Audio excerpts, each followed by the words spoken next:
क्या आप जानते हैं कि आपके शब्दों और विचारों में वो शक्ति है जो आपके जीवन की दिशा बदल सकती है, लेकिन 99% लोग इसे पहचान नहीं पाते। ब्रह्मांड की इस ऊर्जा को अपने पक्ष में करने का एक अद्भुत सूत्र छुपा है विष्णु सहस्त्रनाम के श्लोक नंबर 16 में।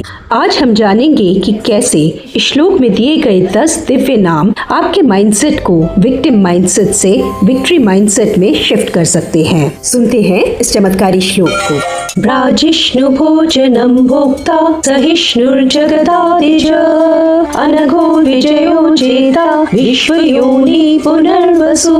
अब एक एक करके इन नामों को डिकोड करते हैं और देखते हैं कि आज के कॉम्पिटिटिव दौर में किस तरह से ये आपके अवचेतन मन यानी सबकॉन्शियस माइंड को रीप्रोग्राम करने के 10 पावरफुल साइकोलॉजिकल टूल्स हैं। श्लोक का पहला नाम है ब्राजिष्णु, द रेडियंट लाइट। इसका अर्थ है स्वयं प्रकाशमान या जो दिव्य प्रकाश से परिपूर्ण हो। भगवान विष्णु वो परम प्रकाश हैं जो सूर्य और ब्रह्मांड को भी ऊर्जा देते हैं।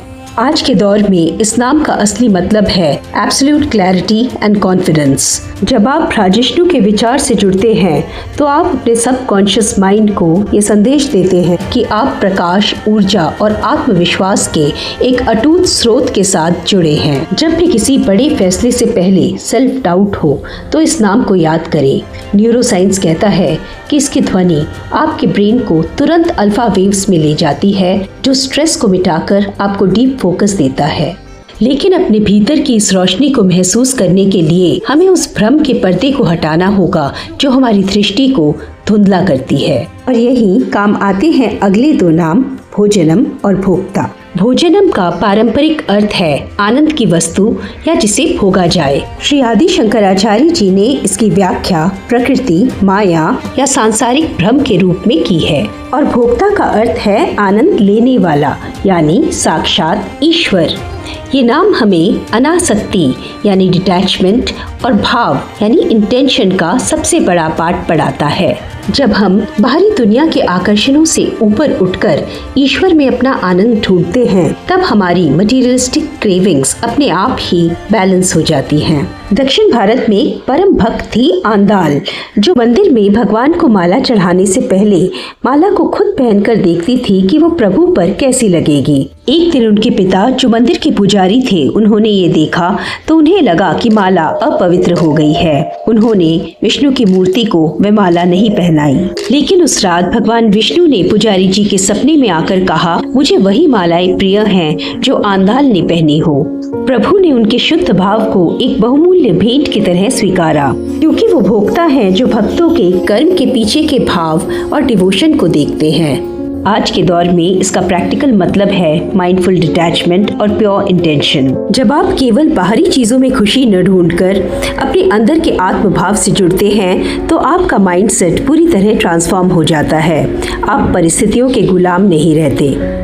अच्छा, भगवान हमारे शुद्ध भाव को तो स्वीकार करते ही हैं, वो हमारी अनगिनत गलतियों को भी क्षमा कर देते हैं और इसी असीमित धैर्य को दर्शाता है श्लोक का चौथा नाम सहिष्णु।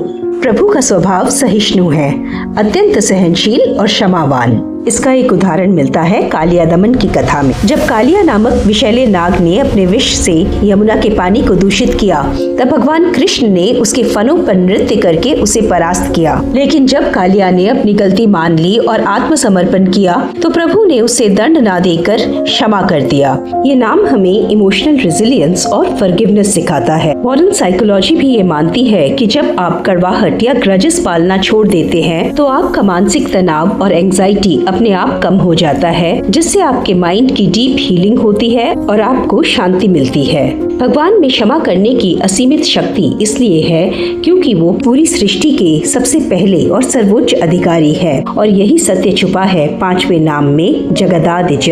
भगवान जगदादिज हैं जो सृष्टि के आरंभ में हिरण्यगर्भ के रूप में प्रकट हुए, यानी इस पूरी सृष्टि का आदि स्रोत। आज के समय में ये नाम हमें सोर्स कनेक्शन और मानसिक स्थिरता देता है। जब भी आपका मन अशांत हो तो ये नाम आपको याद दिलाएगा कि आपकी रूट सोल्स किसी साधारण शक्ति से नहीं बल्कि स्वयं ब्रह्मांड के रचयिता से जुड़ी हैं। जब आपके भीतर ये गहरा विश्वास बैठ जाता है तो बाहर चल रहे जीवन के छोटे मोटे तूफान या रिजेक्शंस आपको कभी हिला नहीं सकते। ये आपको एक अनशेकेबल आइडेंटिटी देता है। इस पूरे संसार के रचयिता होने के बावजूद प्रभु इसकी माया और कमियों में कभी लिप्त नहीं होते और यही अर्थ है छठे नाम का अनघ। भगवान अनघ है यानी पूरी तरह निष्पाप, बेदाग और परम शुद्ध। महाभारत युद्ध के अंत में उत्तरा की कथा भगवान के अनघ होने का प्रमाण है। अश्वत्थामा द्वारा छोड़े गए ब्रह्मशीर अस्त्र के कारण उत्तरा का पुत्र मृत पैदा हुआ। तब भगवान कृष्ण ने अपने निष्कलंक चरित्र के आधार पर ये संकल्प लिया, यदि मैंने आज तक जीवन में कभी असत्य नहीं बोला और कभी धर्म से पीछे नहीं हटा तो ये बालक जीवित हो जाए। प्रभु के इसी निष्कलंक चरित्र की अलौकिक शक्ति से वो मृत बालक जीवित हो उठा, जो आगे चलकर राजा परीक्षित बना। ये नाम हमें मेंटल प्योरिटी और इंटीग्रिटी की सीख देता है। डिस्ट्रैक्शंस और नेगेटिविटी भरे माहौल में अपने मन और इरादों को शुद्ध रखना ही सबसे बड़ी चुनौती है। जैसे कमल कीचड़ में खिलकर भी पवित्र रहता है, वैसे ही आपको बाहरी दुनिया की गंदगी के बीच अपने कैरेक्टर को साफ रखना है। न्यूरोसाइंस में न्यूरोप्लास्टिसिटी का कॉन्सेप्ट भी यही मानता है कि आपके विचार आपके ब्रेन को रिवायर करते हैं। जब आप अनघ के भाव में टिकते हैं तो दिमाग में नए पॉजिटिव न्यूरल पाथवेज बनते हैं, जिससे मन शुद्ध और केंद्रित हो जाता है और जीवन में असली जीत की शुरुआत होती है। और इसी माइंडसेट को जगाने के लिए आते हैं अगले दो पावरफुल नाम, विजय और जेता। भगवान विजय हैं जो केवल बल से नहीं बल्कि अपने ज्ञान, वैराग्य और महान गुणों से पूरे विश्व को जीतते हैं। वो जेता हैं जिन्होंने अपनी असीमित शक्ति से हर आंतरिक और बाहरी नकारात्मकता को परास्त किया है। आज के प्रतिस्पर्धी दुनिया में ये नाम माइंड मास्टरी और ईगो मैनेजमेंट का एक प्रैक्टिकल सूत्र है। सच्ची विजय दूसरों को नीचा दिखाने में या सिर्फ बहस जीतने में नहीं बल्कि अपने गुस्से, अपने इंद्रियों और अपने अनकंट्रोल्ड विचारों पर काबू पाने में है। असली विजेता या जेता वो है जो दूसरों पर हावी होने के बजाय अपने अहंकार या ईगो को कंट्रोल में रखता है। जब आप अपने अहंकार को मैनेज करना सीख जाते हैं तो आपकी इमोशनल इंटेलिजेंस बढ़ती है।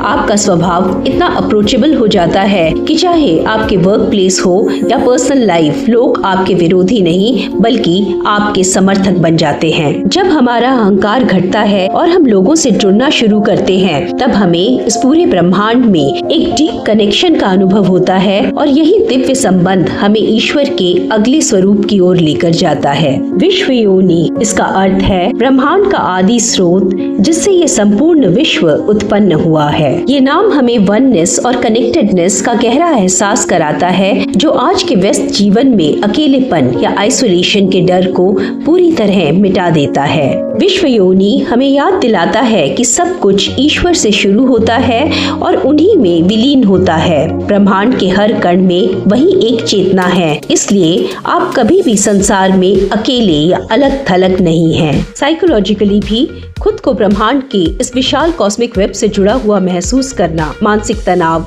और एंजाइटी को दूर करने का एक अच्छा उपाय है। और सबसे अद्भुत बात ये है कि वो विशाल ब्रह्मांडीय शक्ति कहीं बाहर नहीं, आपके भीतर, आपके इनर कोर में ही विराजमान है। जब भी आप भटकेंगे ये शक्ति आपको फिर से आपके केंद्र में लेकर आएगी और यही भाव है श्लोक के आखिरी नाम का पुनर्वसु।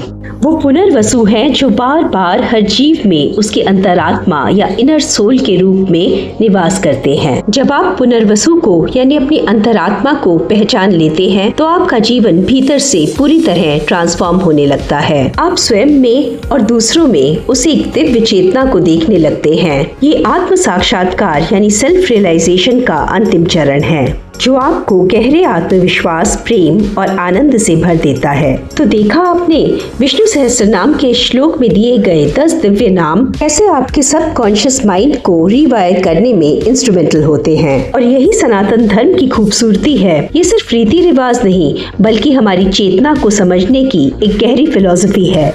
अगर इस ज्ञान ने आपके सोचने के तरीके को जरा भी बदला हो तो इस वीडियो को लाइक करें और कमेंट्स में पूरे विश्वास के साथ जय श्री हरि लिखें। वीडियो को अपने दोस्तों के साथ शेयर करें और ऐसे ही ट्रांसफॉर्मेशन कंटेंट के साथ जुड़े रहने के लिए सनातन वाइब्स को सब्सक्राइब करें। याद रखिए, आपके शब्दों और विचारों में आपके जीवन को बदलने की शक्ति है। उस दिव्य शक्ति को पहचानिए। ओम नमो नारायणाय।